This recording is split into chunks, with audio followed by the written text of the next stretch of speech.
प्रकार की भाषा, अनेक भाषाएं, अनेक बोलियां कई लोगों को लगता है देश के लिए बोझ है। मुझे लगता है अनेक भाषाएं, अनेक बोलियां हमारी देश की सबसे बड़ी ताकत है, इस देश की सबसे बड़ी ताकत।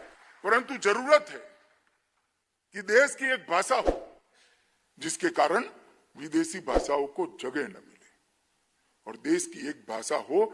इसी दृष्टि को ध्यान में रखते हुए हमारे पुरखों ने, हमारे स्वतंत्र सेनानियों ने राजभाषा की कल्पना की थी और राजभाषा के रूप में हिंदी को स्वीकार किया। सुना आपने दोस्तों, इस वीडियो में हमारे गृह मंत्री अमित शाह जी कह रहे थे कि हमारे देश के साथ एक भाषा होनी चाहिए। ये बहुत अच्छा सुझाव था और इसके लिए उन्होंने पूरा एक ड्राफ्ट बनाया, उसके लिए उन्होंने पूरा रूपरेखा बनाया, प्रारूप बनाया कि इस प्रकार से ये देश में हमारा कानून होना चाहिए।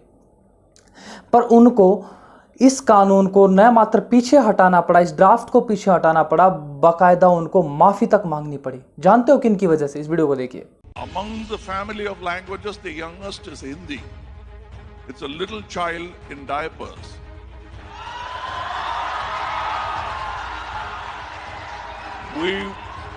We will have to take care of that language because it is our child too. We will definitely take care of it.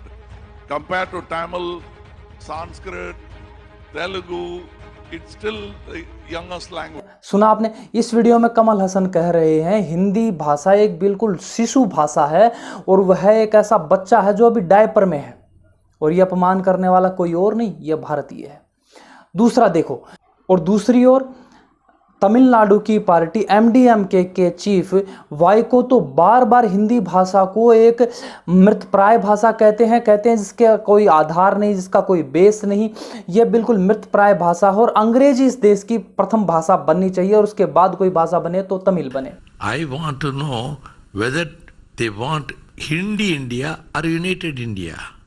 If they want United India, English should continue as the official language.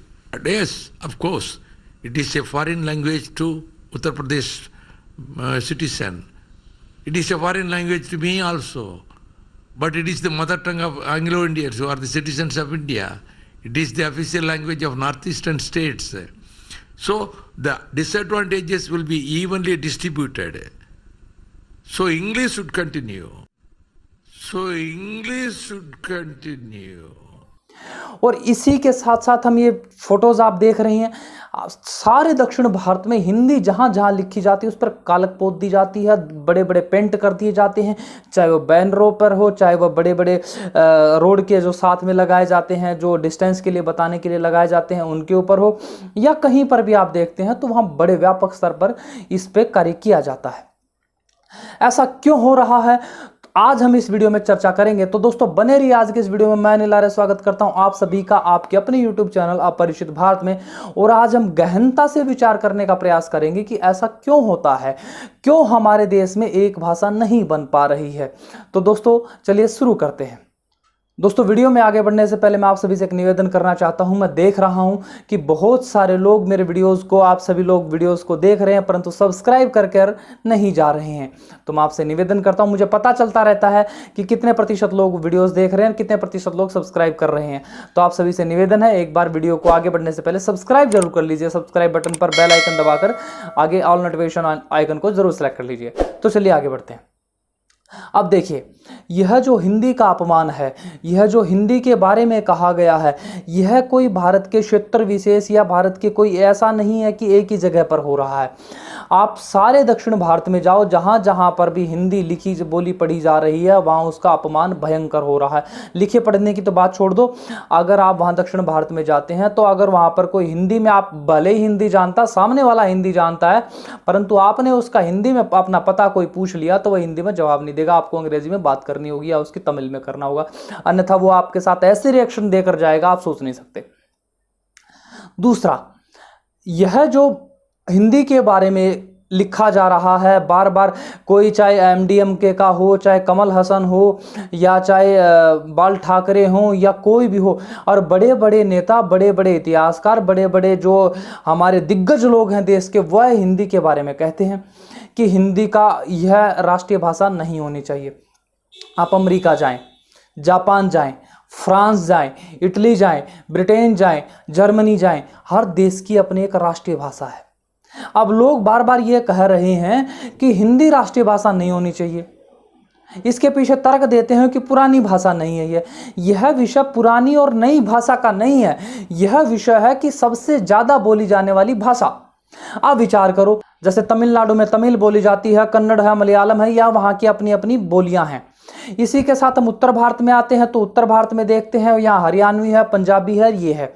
इसी के साथ हम राजस्थान में जाएं, वहाँ अपनी राजस्थानी है, गुजराती है। नॉर्थ ईस्ट में जाते हैं, वहाँ अपनी है। उड़ीसा में अपनी उड़िया भाषा है। तो क्या ये हमारी भाषाएं राष्ट्रीय भाषा हो सकती हैं? नहीं। पर आप एक विचार करें, आप पूरे भारत में कहीं पर भी जाएं, कश्मीर से कन्याकुमारी, कच्छ से लेकर कछार तक अगर आप जाएंगे तो सारे भारत का हर व्यक्ति एक भाषा जो समझ सकता, अच्छे से जानता है, वह हिंदी है।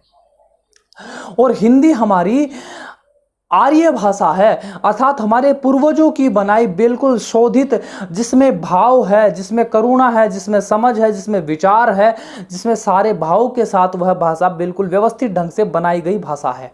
अब जो लोग ये कह रहे हैं तमिल राष्ट्रीय भाषा, तमिल, मलयालम, कन्नड़ इसलिए राष्ट्रीय भाषा होनी चाहिए क्योंकि बोलने वालों की संख्या बहुत ज़्यादा है, तो मैं आपसे बताना चाहता हूँ, उन लोगों से मैं कहना चाहता हूँ, आप देखें भारत की, पूरे भारत में सबसे बड़ा क्षेत्र जहाँ सबसे ज़्यादा जनसंख्या है, जो राज्य है वह उत्तर प्रदेश है, और उत्तर प्रदेश की अपनी एक भाषा है। तो क्या उत्तर प्रदेश की भाषा को राष्ट्रीय भाषा बना दिया जाए? बताओ, बना देना चाहिए? नहीं। अगर उत्तर प्रदेश की भाषा को राष्ट्रीय भाषा बनाएंगे तो आप देखेंगे उधर के जो दक्षिण भारत के, नॉर्थ ईस्ट के लोग हैं, यहाँ तक कि हरियाणा के लोग भी समझ नहीं पाएंगे। परंतु हिंदी उत्तर प्रदेश वाला भी समझता है, नॉर्थ ईस्ट वाला भी समझता है, कश्मीर वाला भी समझता है, और दक्षिण भारत वाला भी समझता है। पर इसके साथ साथ हमें एक और गंभीर बात समझनी होगी। अभी तक ये जो हिंदी को लेकर मांग उठ रही थी, हिंदी का विरोध हो रहा था, वह मात्र दक्षिण भारत तक सीमित था। परंतु आज जो मैं आपके सामने चर्चा करने जा रहा हूं, यह आप देखिए, ये जानते हैं ये फोटो कहां का है? ये कहीं दूर का फोटो नहीं है। यह फोटो जो है, यह फोटो हमारे चंडीगढ़ का है। आप सोचो, हरियाणा की राजधानी, हमारे इतने ज्यादा विकसित, पढ़े लिखे लोग, समझदार लोग, वहां पर हिंदी पर कालक पोत दी जा रही है। क्यों? कौन सी भाषा लाना चाहते हो? पंजाबी को छोड़ दिया जाता है, अंग्रेजी को छोड़ दिया जाता है। मैं इस विषय में नहीं जाना चाहूंगा कि किन लोगों का यह कार्य है, परंतु मैं यहां एक बात स्पष्ट करना चाहूंगा, जिन लोगों ने यह कार्य किया मैं उनको भली भांति जानता हूं।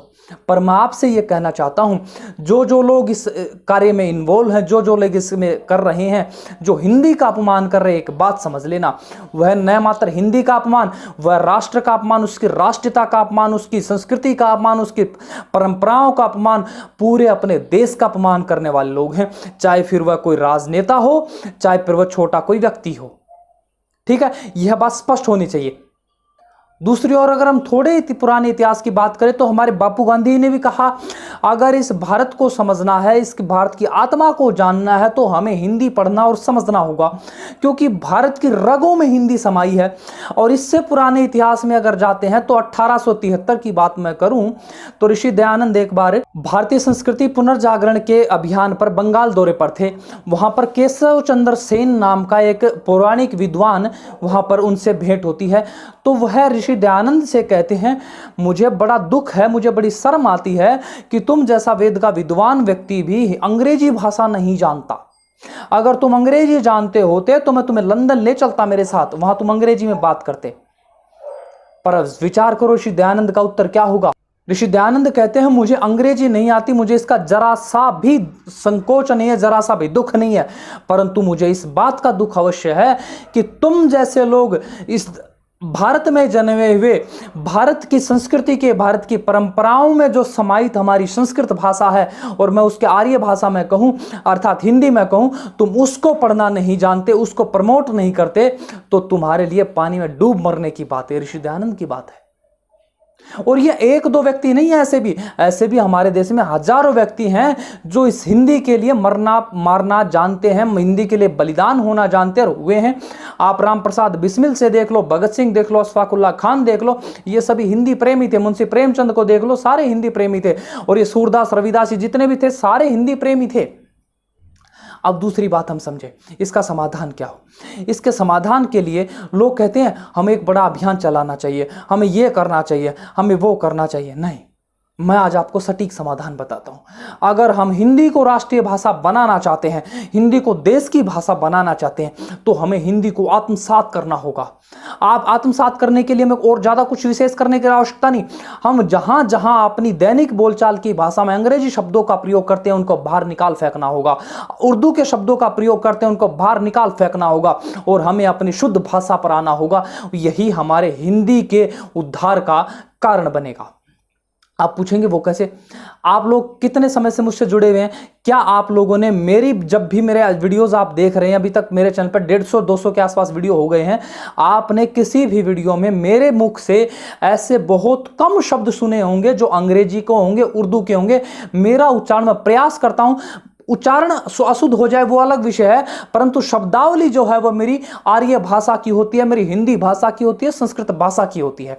मैं कोई शब्द प्रयोग अंग्रेजी का नहीं करता, उर्दू का भी प्रयास करता हूं कि कोई शब्द प्रयोग ना हो। यही आपको करना है, सरल है।